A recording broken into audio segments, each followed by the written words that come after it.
Why you don't need friends. After 76, reasons to embrace independence and live happier.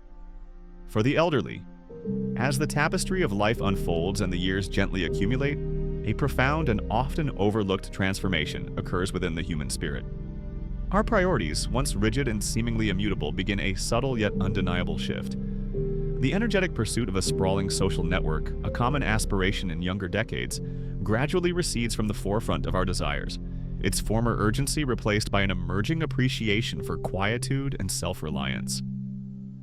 This evolving perspective culminates in a liberating realization for many navigating their golden years. The fundamental truth that, indeed, one doesn't inherently require a large circle of friends after the age of 70. This assertion, which might initially strike one as counterintuitive or even stark, reveals its profound wisdom upon closer examination. Embracing a deeper sense of personal independence and consciously reorienting one's focus towards intrinsic well-being, rather than external social validation, can unfurl into one of the most sagacious and rewarding decisions of a lifetime. This exploration is not about advocating for isolation or endorsing a retreat from human connection. Rather, it's an illuminated pathway towards understanding how one's mindset, an amplified sense of personal freedom, and even one's physical and mental health can experience remarkable improvements when the energy previously expended on maintaining friendships that no longer genuinely resonate or serve a deeper purpose is redirected. It is a profound invitation to live life authentically on one's own meticulously defined terms, unshackled from the unnecessary weight of social expectations and the often burdensome obligations that can accompany conventional social ties. By delving into these multifaceted dimensions, we discover that the act of gracefully letting go of the persistent pressure to maintain an extensive social calendar is not merely an act of liberation. It holds the potential to fundamentally redefine one's self-perception and reshape the very essence of one's later years, imbuing them with unprecedented richness and profound contentment. One of the most compelling and foundational reasons underpinning this evolving social dynamic is the deep-seated understanding that, by the 7th decade of life, the era of needing to constantly prove oneself to others has definitively passed. The relentless quest for social validation, a pervasive undercurrent throughout much of our formative and midlife years, naturally dissipates as we accumulate decades of experience and self-knowledge. Recall for a moment the fervent preoccupations of youth and early adulthood. How frequently did the very fabric of friendships, professional relationships, and social engagements revolve around an almost instinctive drive to establish oneself, to assimilate seamlessly, or to meticulously uphold a certain outward appearance? Whether it manifested as the subtle art of impressing colleagues in a competitive professional landscape, the intricate dance of maintaining specific social circles for perceived status, or the unspoken imperative to ensure one's inclusion in various gatherings and events, an often unacknowledged pressure to be seen, accepted, and valued by external eyes was perpetually present. However, reaching the venerable stage of one's 70s signifies a magnificent transition. It is a period where the foundational elements of one's legacy have already been diligently constructed, not necessarily in grand public accolades, but in the quiet accumulation of a life lived, lessons learned, and wisdom gained. Consequently, the fleeting opinions of others, which once held such formidable sway, now carry a significantly diminished weight. At this mature juncture, one has witnessed enough of life's intricate tapestry to grasp with unwavering clarity that true and enduring fulfillment does not emanate from the fickle wellspring of external approval. Rather, it blossoms from the fertile ground of one's inner self. The ceaseless pursuit of friendships purely for the sake of social status, professional reputation, or communal standing becomes utterly superfluous. You, as an individual, are unequivocally who you are, a composite of experiences, insights, and intrinsic worth, and there is no longer any conceivable need for another person's transient validation to confirm this deeply held truth. In stark contrast to the younger generations who often find themselves consumed by anxieties surrounding how they are perceived, whether they are sufficiently liked, genuinely admired, or universally respected, by the time one gracefully navigates into their later years, a profound and liberating realization dawns.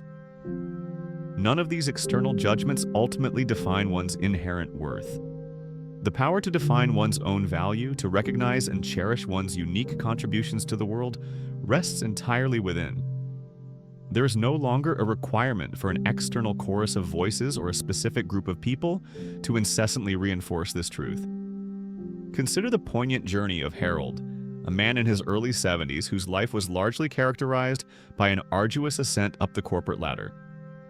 For decades, his existence was seemingly a bustling hive of activity, constantly, a quiet sense of astonishment that without the omnipresent pressure of maintaining an extensive social facade, he experienced an unprecedented sense of freedom. The days of forced small talk, the unspoken weight of social obligations, and the incessant worry about whether he was adequately liked or admired by others simply evaporated. He was, quite simply, living solely for himself, guided by his own rhythms and desires. And for the first time in what felt like an eternity, that deeply authentic existence felt profoundly, unequivocally good. This, then, is the profound key. When the inherent human need to seek validation from external sources finally diminishes, one begins to recognize the astonishing amount of vital energy that was inadvertently squandered on friendships that, in truth, failed to contribute any genuine, substantive value to one's life. By this remarkable stage, there is no longer any imperative to prove one's worth to anyone, no longer a compulsion to meticulously conform to anyone else's expectations. The only profound and meaningful dialogue, the only true accountability, is with oneself. The shift in priorities that accompanies the journey into our later years profoundly reconfigures our perception of daily life, revealing that peace, often sought but rarely fully embraced in earlier decades, truly becomes more valuable than the relentless pursuit of socializing. In the vibrant, often chaotic tapestry of youth and early adulthood, being perpetually surrounded by people, immersed in the energetic hum of social gatherings, and engaged in a ceaseless flow of conversations felt intrinsically linked to a life well lived, a testament to one's engagement with the world. However, as the gentle current of time carries us forward, a deeper, more resonant appreciation for a different kind of richness emerges. The profound allure of quietude, and not merely any form of quiet, but that specific, restorative tranquility that allows one to truly settle into a state of profound ease, completely unburdened by the extraneous noise of unnecessary drama, the invisible chains of social obligations, and the insidious creep of social fatigue. It's an undeniable truth that many friendships, even those characterized by genuine affection and shared history, arrive packaged with a certain, often unspoken, level of responsibility. There are the persistent phone calls that demand prompt returns, the myriad invitations that implicitly compel acceptance, and the subtle yet firm expectations to maintain a consistent cadence of contact. It's not an indictment of friendships themselves. Rather, it's an acknowledgement that, at a certain elevated point in life, these social commitments can undeniably begin to feel like a disproportionate expenditure of effort relative to the diminishing returns of genuine enjoyment. The liberating truth, often obscured by years of ingrained social conditioning, is that there is no inherent obligation to ceaselessly strive to keep pace with the social demands of others.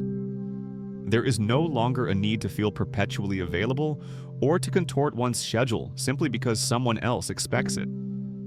By the time one reaches this distinguished stage of life, the precious commodity of time truly becomes one's own, a personal reservoir from which one is uniquely empowered to decide how to draw. Consider the illuminating experience of Margaret, a woman of 74 who, for many years, diligently cultivated and maintained a large and active circle of friends. Her calendar was a vibrant testament to her social commitment, perpetually filled with a bustling array of lunches, animated group calls, and festive holiday gatherings. Yet, as the years gently unfolded, a subtle but significant realization began to dawn upon her. An increasing number of these once cherished social interactions, rather than infusing her with renewed energy and profound fulfillment, now left her feeling inexplicably drained. The conversational currents, once fresh and engaging, now felt increasingly repetitive, a familiar echo of the same stories being recounted, the same anecdotes recirculated. Some friends, she observed, seemed to connect primarily to vocalize their grievances or to immerse themselves in trivial complaints, while others appeared far more captivated by the superficial currents of gossip, than by the potential for genuinely meaningful or introspective discussions. What had once been the joyous ebb and flow of companionship had, almost imperceptibly, transformed into a predictable and frankly unenjoyable routine. One serendipitous day, Margaret made a decisive and liberating choice. She consciously decided to step back. The insidious tendrils of guilt that had long bound her to social obligations she no longer truly desired began to wither. She stopped feeling compelled to apologize for gracefully declining invitations that failed to spark genuine enthusiasm within her. She consciously released the self-imposed pressure to immediately respond to every incoming call or text, allowing herself the luxury of considered response. Instead, with a burgeoning sense of peace, she began to wholeheartedly embrace the quiet. She discovered with a delightful sense of revelation that the substantial blocks of time she had once meticulously dedicated to managing and maintaining her extensive network of friendships were now unequivocally hers, to be utilized precisely as her heart dictated. She indulged in longer, more contemplative walks amidst the serene beauty of nature, allowing her thoughts to unfurl unhindered.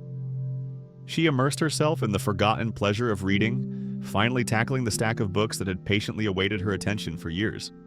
Most significantly, she arrived at the profound understanding that solitude, often misconstrued as loneliness, was in fact a wellspring of profound peace. And therein lies the quintessential beauty of this refined stage of life.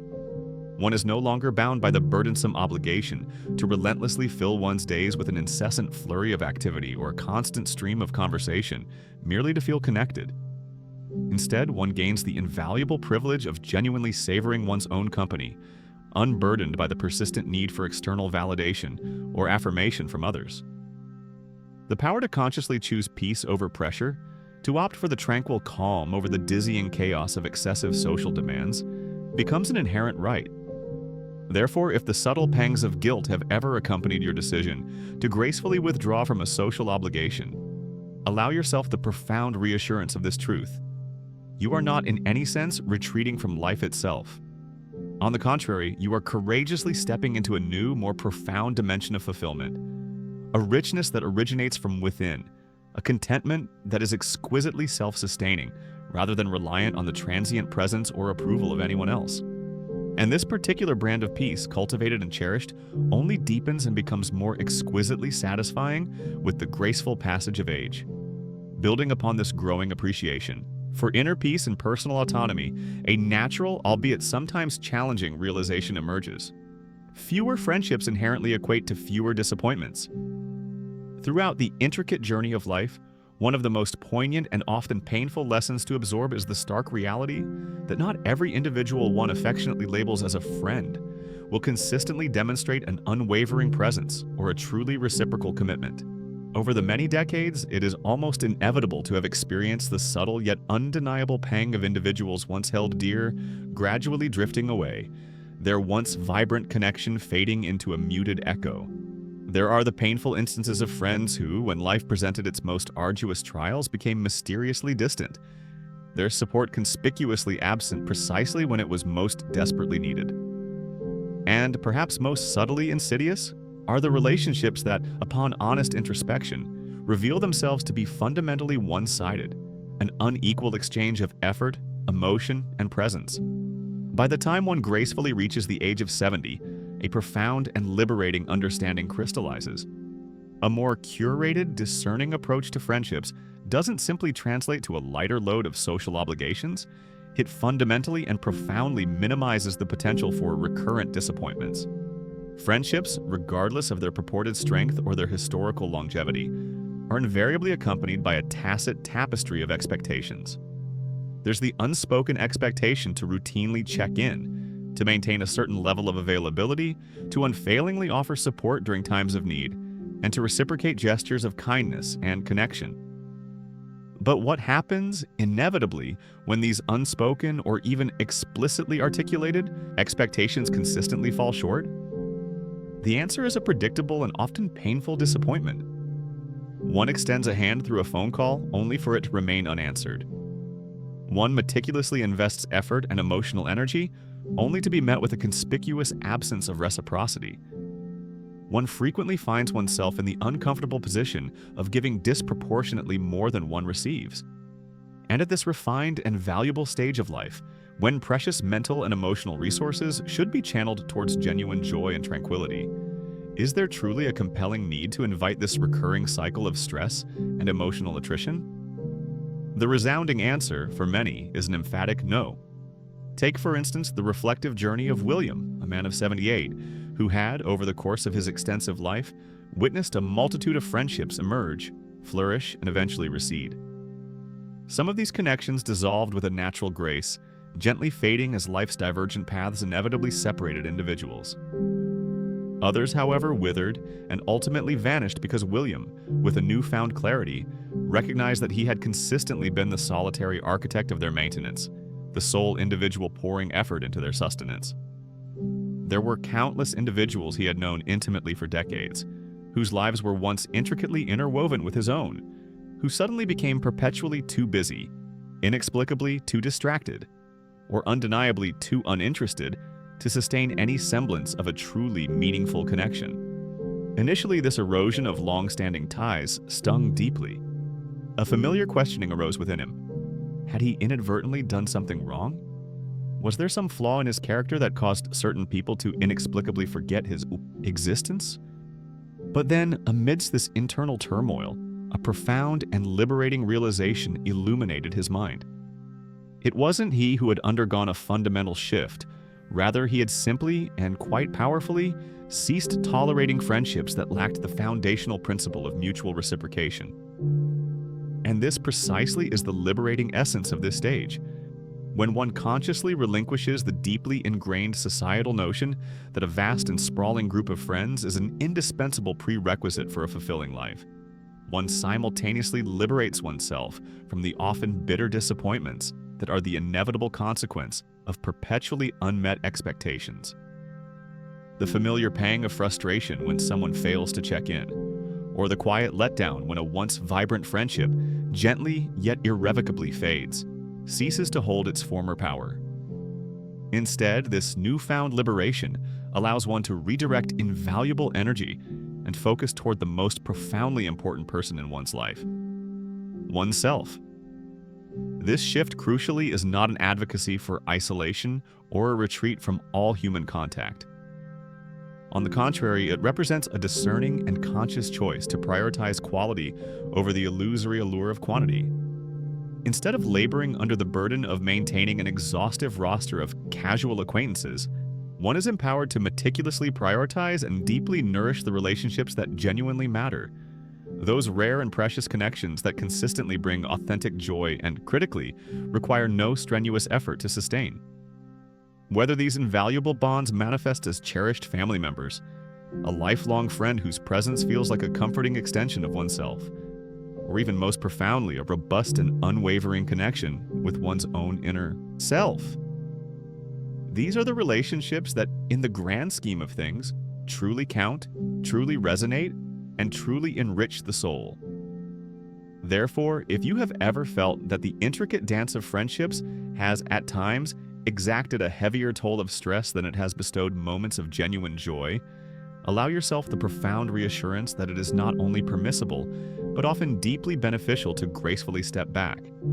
It is unequivocally acceptable to choose the elegant simplicity of fewer, deeper connections over the exhausting complexity of numerous superficial ones, to consciously opt for peace of mind over the corrosive friction of frustration. A sprawling list of friends is not, and never has been, a prerequisite for genuine fulfillment. Sometimes the most profound act of self-care is simply to gently release the grip on those relationships that were never truly there for you in the first place, allowing space for more authentic joy to bloom. Following this path of discerning connection and internal peace, an even more profound understanding blossoms. The realization that your time, the finite and irreplaceable currency of existence, becomes incomparably more precious as you age. In the exuberant rush of younger years, time often felt like an infinite, boundless resource, stretching endlessly into an unwritten future.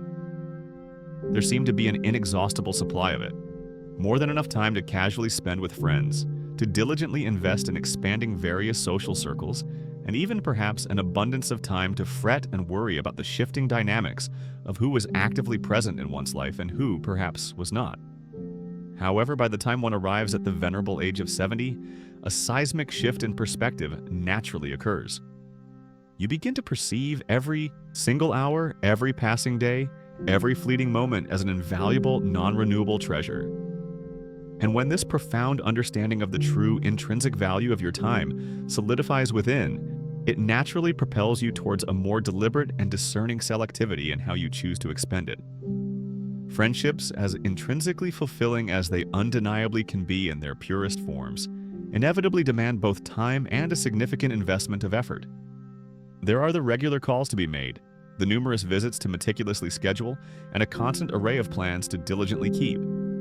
And while a select few of these connections are unequivocally worth the devoted maintenance, a substantial number, upon honest reflection, are simply lingering habits carried forward from a bygone era.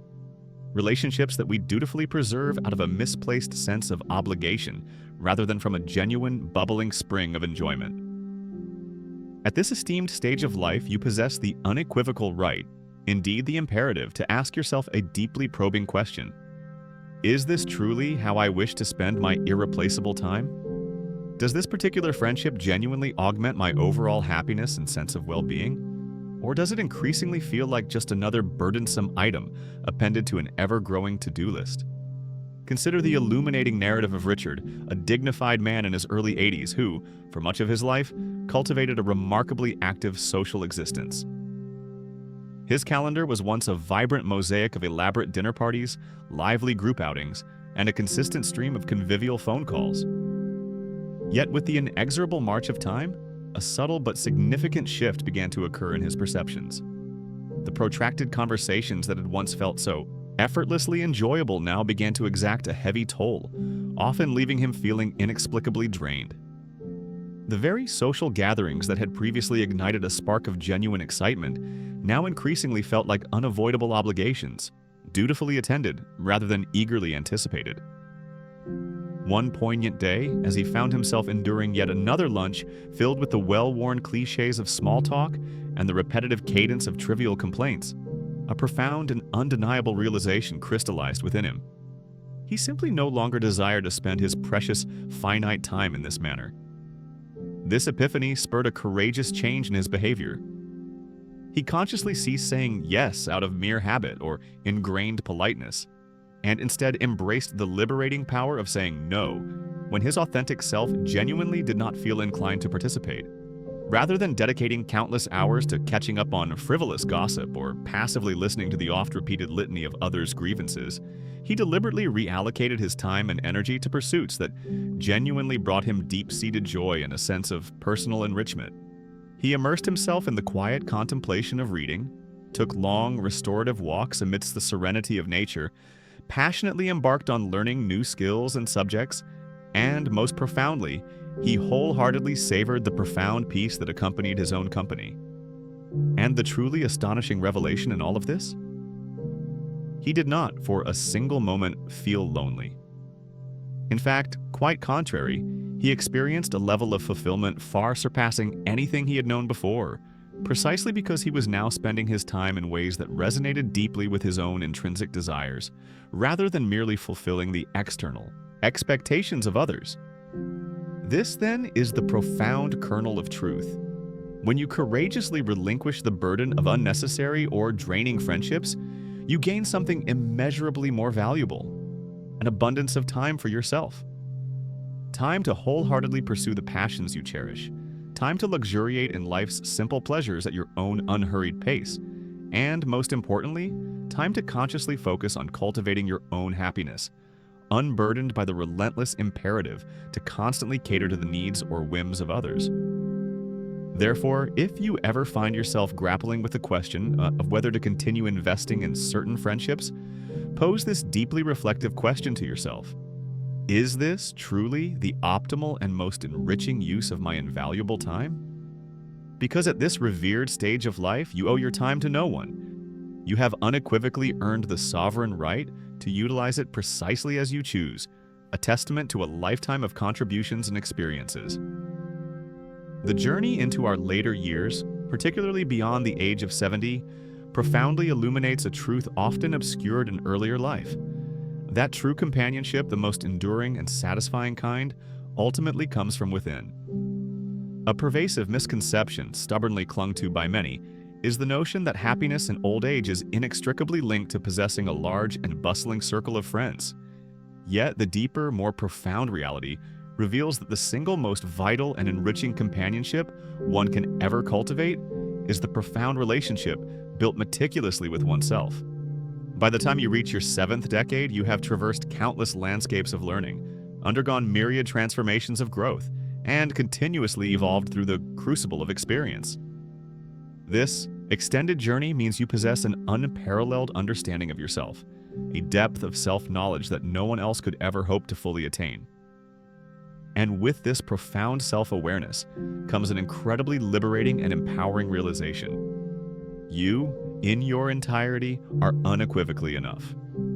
For the vast majority of our lives, societal narratives and deeply ingrained cultural norms instruct us to primarily seek companionship outside of ourselves. We are often told, implicitly and explicitly, that being inherently social is the quintessential key to unlocking happiness, and that the state of loneliness is a condition to be strenuously avoided and profoundly feared. However, it is crucial to recognize the nuanced yet critical distinction between simply being alone and suffering from a genuine sense of loneliness. Some of the most genuinely joyful and deeply contented individuals in their later years are precisely those who have not merely tolerated, but have wholeheartedly embraced solitude, not as a form of social isolation, but as a cherished and fertile opportunity for profound self-discovery, introspective reflection, and a deep, abiding inner peace. Consider the gentle wisdom embodied by Eleanor, a woman of 76 who, for many years, sincerely believed that her fulfillment was directly proportional to the number of people she consistently surrounded herself with. Her days were a perpetual ballet of meticulously planned social engagements, diligent check-ins with friends, and a relentless effort to fill every waking hour with activity. Yet, after a significant period of this ceaseless social exertion, she began to observe a disconcerting pattern. Despite her outwardly active social life, she frequently found herself feeling inexplicably drained rather than genuinely uplifted. A stark realization began to crystallize within her that a significant number of her friendships, upon honest examination, were anchored more in the inertia of routine than in the vibrant wellspring of genuine, heartfelt connection. And perhaps more dishearteningly, she discovered that she was constantly and subtly adjusting her authentic self, reshaping her opinions and mannerisms to seamlessly fit into ongoing conversations, striving to diligently keep pace with various social expectations, and, ultimately, expending considerable emotional energy to assiduously avoid the perceived discomfort of feeling left out. Then, one transformative day, she simply stopped.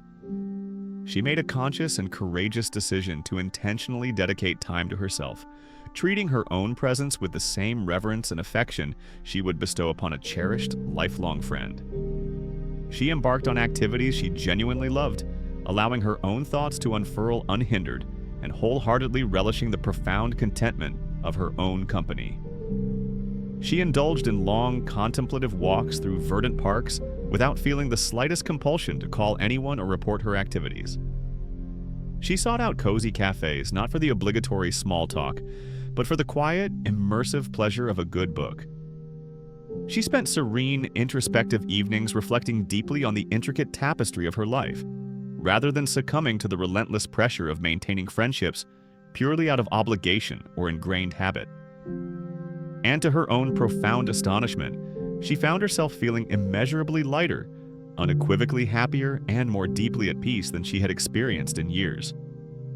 This, then, is the profound insight that many people, caught in the relentless churn of societal expectations, fail to grasp. True companionship is not measured by the sheer volume of people who populate your immediate vicinity. Rather, it is intrinsically defined by the profound degree of comfort and genuine ease you cultivate within yourself. When you consciously liberate yourself from the unconscious reliance on others for your entertainment, for your sense of validation, or even for the simple act of conversation, you unlock an extraordinary level of personal freedom, a depth of autonomy that, sadly, most individuals never fully experience.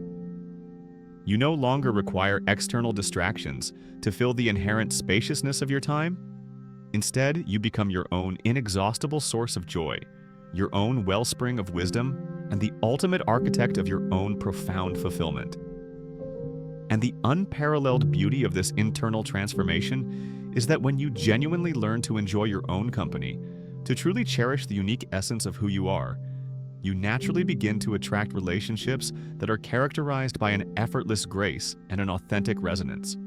Instead of desperately chasing after friendships out of a foundational sense of loneliness or perceived incompleteness, you discover with a quiet sense of wonder that the right people, the ones who genuinely align with your spirit, naturally and organically gravitate into your life. These are individuals who instinctively respect your sacred personal space, who inherently understand and value your deepest principles, and who consistently bring an enriching sense of peace rather than an unnecessary burden of pressure. Therefore, if you have ever harbored anxieties that the act of judiciously letting go of certain friendships might leave you feeling isolated or fundamentally alone, allow this profound truth to anchor your spirit. The very best company you could ever hope to have is already and has always been intimately present within you. And when you fully embrace this profound, self-sufficient truth, you will inevitably realize, with a quiet sense of awe, that you were never, in any meaningful sense, truly alone in the first place. Building on the deep wellspring of inner companionship and the newfound appreciation for one's precious time, the most empowering realization for those beyond 70 is that letting go opens the door to a more profoundly fulfilling life. This act of release, both simple in concept, yet often challenging in execution, involves consciously liberating oneself from a multitude of external pressures and deeply ingrained assumptions. It means shedding the pervasive expectation to meticulously maintain friendships that, upon honest reflection, no longer contribute a genuine spark of joy or enrichment to one's existence. It involves relinquishing the deeply ingrained idea that one's inherent social worth is defined or measured by the size and perceived vibrancy of one's social circle. And, crucially, it necessitates letting go of the persistent, often fear-driven belief that simply being alone is synonymous with experiencing an unwelcome and debilitating loneliness. Because in the very moment one courageously releases the tenacious grip of these external expectations and self-imposed limitations, a magnificent portal swings open, revealing a life that is undeniably simpler, profoundly freer, and immeasurably more fulfilling in its truest essence.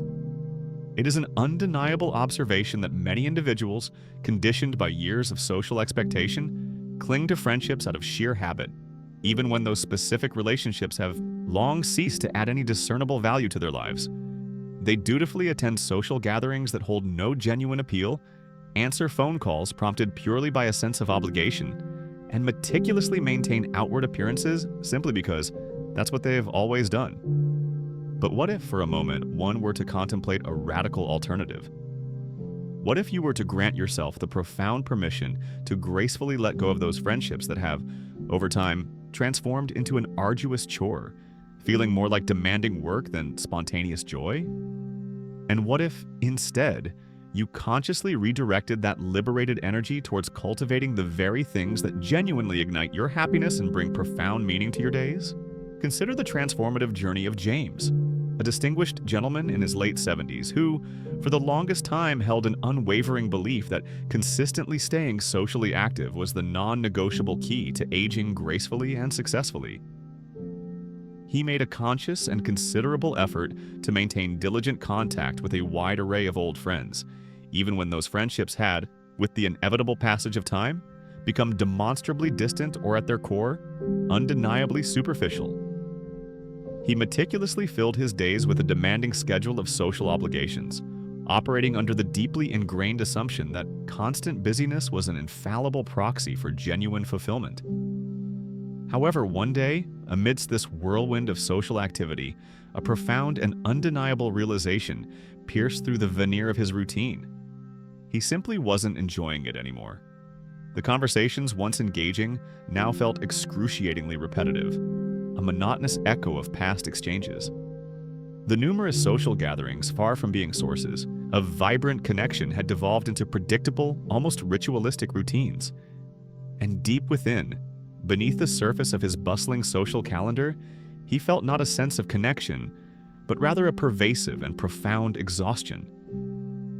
This pivotal insight propelled him to make a courageous and life-altering choice. He decisively stopped forcing himself to maintain friendships that no longer resonated with genuine meaning or mutual enjoyment.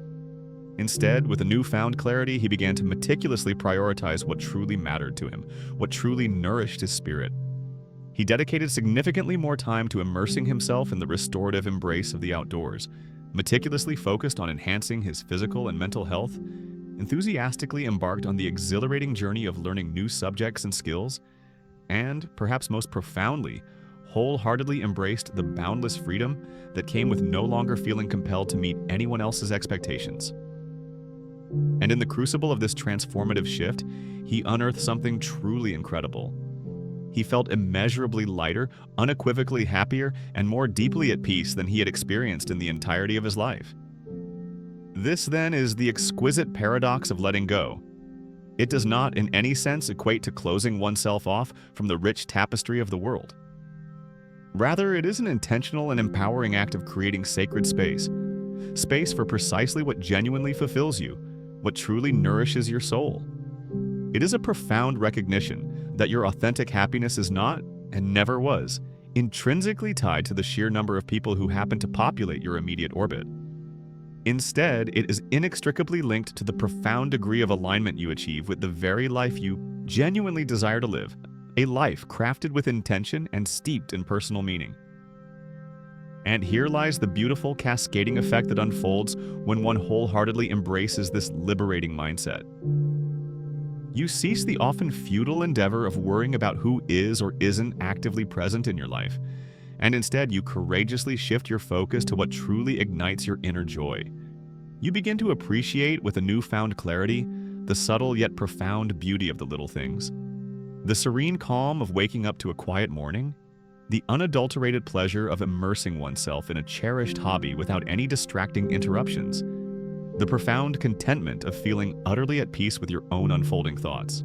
You realize with a quiet sense of revelation that true fulfillment does not emerge from the dutiful maintenance of friendships born of obligation, but rather from the organic and authentic experience of living in a manner that feels inherently natural, deeply resonant, and profoundly meaningful to your unique self. Therefore, if you have ever found yourself grappling with the persistent internal question of whether you should be doing more to diligently maintain certain friendships, pose this deeply honest question to your inner self. Is this particular endeavor genuinely adding to my overall happiness and sense of well-being? Or am I merely clinging to it out of ingrained habit or a misplaced sense of duty?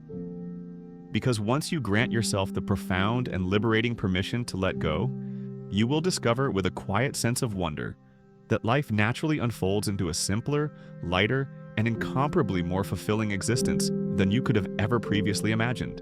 As we bring this extensive exploration to its thoughtful conclusion, it is pertinent to pause and allow a moment for deep reflection on the multifaceted insights we have meticulously discussed. The profound idea that one does not necessarily need a constant, bustling circle of friends after the age of 70 is not, at its heart, a stark proclamation of isolation or a retreat into solitude. Instead, it stands as a powerful and liberating manifesto of personal freedom. It is about deliberately and consciously choosing to release oneself from the weighty burdens of unnecessary social obligations, about discerningly prioritizing inner peace over the incessant external pressures to conform, and about courageously embracing a life that is truly and authentically aligned with one's deepest desires and evolving truths. By navigating through these interconnected reasons, you have undoubtedly gained a clearer perspective on how the judicious act of gracefully stepping away from friendships that no longer genuinely serve your highest good can, paradoxically, unlock an unexpected abundance of joy, a wealth of previously undiscovered time, and a profound resonant fulfillment that might have seemed unimaginable before. Perhaps as you've absorbed these insights, certain aspects have resonated more deeply than others. Maybe you have already, perhaps intuitively, begun the gentle process of releasing those friendships that felt more like demanding work than mutual joy. Or perhaps you've already had the delightful experience of noticing just how much you genuinely enjoy your own company when you consciously afford yourself the space and opportunity to do so. Or it could be that this comprehensive discourse has simply offered you a fresh, empowering perspective on why it is not only acceptable, but often deeply beneficial to prioritize your own evolving needs and inner peace. Your journey, your reflections, and your personal insights are invaluable to us.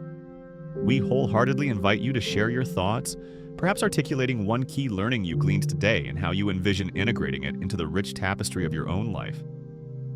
Your voice adds significant depth and texture to this ongoing dialogue, and your comments serve as a powerful source of motivation and encouragement for our continued efforts to inform and inspire. If this journey of discovery has enriched your understanding and offered a valuable perspective, we encourage you to express your appreciation through a like, a subscription, and by sharing this message with others who might benefit from its empowering insights. Your support is instrumental in enabling us to continue crafting content designed to uplift and enlighten. Thank you for your engaged attention, and we eagerly anticipate connecting with you in our next shared exploration.